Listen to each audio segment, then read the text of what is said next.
That is a 2016 Range Rover Evoque. US News Rating gives this car a 2.5 out of 5 stars. You can actually buy this car used for about $34,000.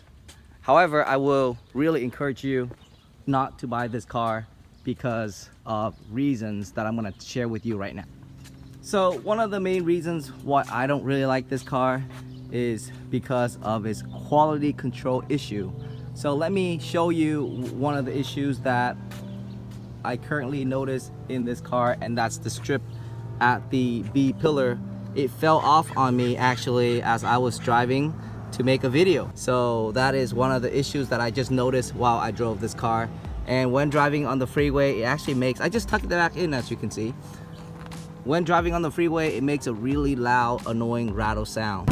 So as you can see, quality issue is one of the things that will really discourage buyers from getting a Range Rover Evoque. There are two ways to open the lift gate of the Range Rover Evoque. One way is to trigger the button that's inside the car, and the other way is to trigger the lift gate button that's on your remote key fob. So we're gonna see if we can open the trunk. And that's the second problem. We cannot open the trunk for some reason. This has started to happen about 3 weeks ago. The lift gate cannot be opened either with the remote key fob or inside the car. So once I push that button, what it does is it unlocks the locking mechanics that's keeping the lift gate down, and to fully open the gate, you just have to really pull on it with your finger. And usually these hydraulic shock will automatically open the door, but for some reason it doesn't work. Turns out that it works on and off. 1 out of 10 tries, this will open.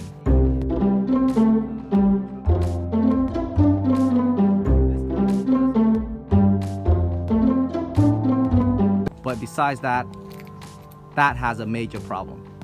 We're gonna go ahead and try to see if we can open from the inside as well.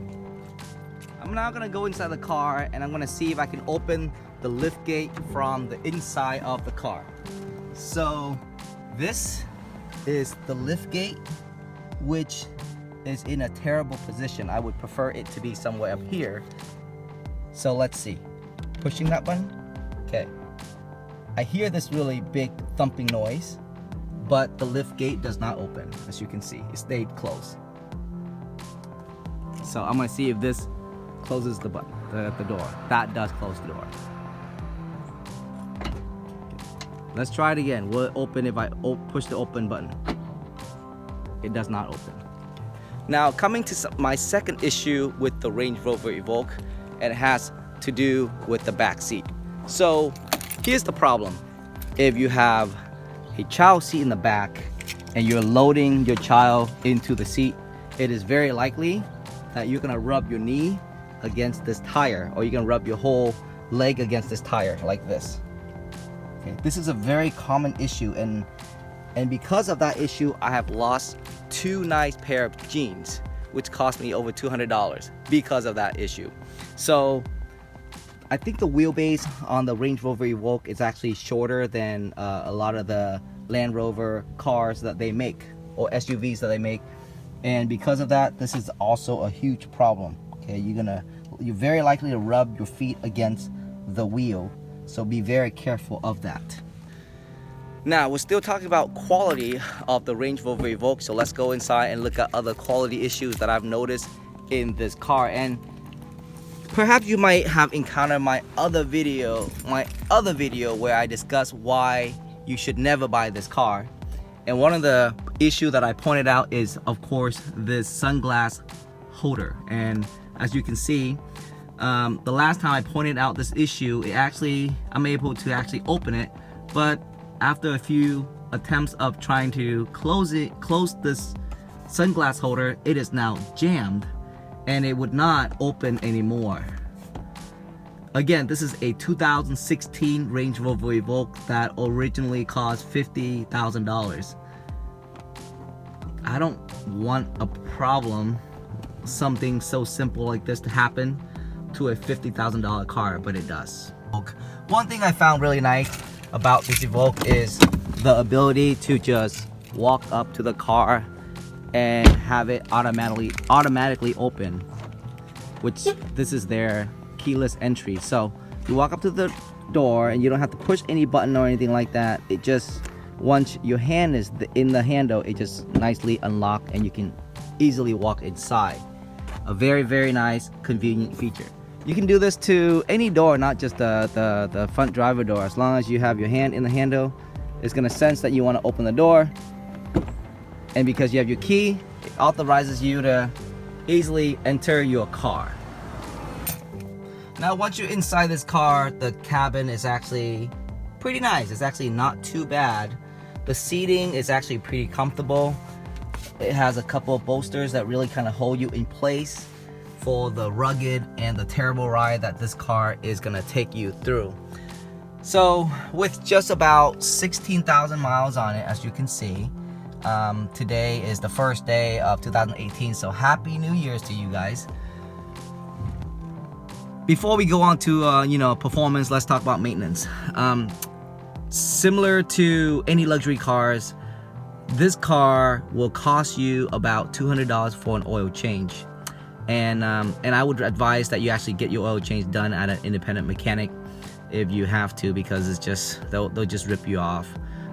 If you want the full, again, tune-up package at around 15,000 miles, that's okay. It's $700. Okay, that's cabin filter and oil filter and air filter, all those combined, and that's about $700 package. So engine in this car is a 2.0 liter, outputting about 240 horsepower, and that's actually enough for this car to actually propel it forward and really giving it some really good power. One of the nicest features about this car is the steering response. The steering response is phenomenal. I mean, it's so precise. It is so precise that I think that's what makes this car stands out amongst other SUVs, is the steering response. Besides that, nothing else in this car is wonderful. I mean, the driving comfort is just terrible. This car rides extremely rugged. And also, the transmission is just terrible. The shifts, it does not know, well, it does know when to shift, but the shift is so hard. There's no smoothness in the shifting at all. And sometimes it gets confused on what gear it should be in depending on your speed when you need to either speeding up or slowing down. It is just very uncomfortable. Driving this car just in my neighborhood, I'm gonna point out a few things to you. In this car, again, the road noise in this car is terrible. I just took a trip to the airport earlier to bring a passport to my cousin because they left the passport at home. It's only a 30-minute ride. But the wind noise is just way above the normal level, especially for a $50,000 car. If you are gonna get this car, I'm hoping that you're getting it for a different reason, such as you want to take it off-road, you like the look of the Range Rover, and maybe it looks cool to you, the Evoque looks cool to you, and that's why you get this car. But if you're getting this car for comfort, if you're getting this car because you want to keep it for a long term, if you're getting this car because you think it is reliable, then I think you're really gonna be disappointed, because this car really sucks. This car does really sucks. I don't even know why people buy this car. I think if you own this car, if you take a test drive, you won't have all these negative experience that I have. But if you own it for, like, say 2 to 3 months, you're gonna see a big difference in terms of what you originally thought and the reality, because it is gonna really disappoint you. It is gonna really disappoint you in terms of its driving dynamics, in terms of the road noise, in terms of the quality. But I gotta say, Range Rover makes some really nice cars. The Range Rover Sport is actually very nice. The Range Rover SV Autobiography is extremely beautiful. I don't know what happened to this car. I feel like the engineers that got fired off those projects, actually, they give them a sub project to keep them in the company. So they probably push them on to working on the Range Rover Evoque.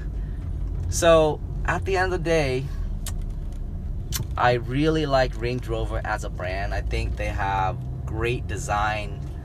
I think their looks are very unique, but they still have some fine tuning to do in terms of quality. And this is like a long history of that Land Rover has in terms of their quality, their engine quality, their interior quality.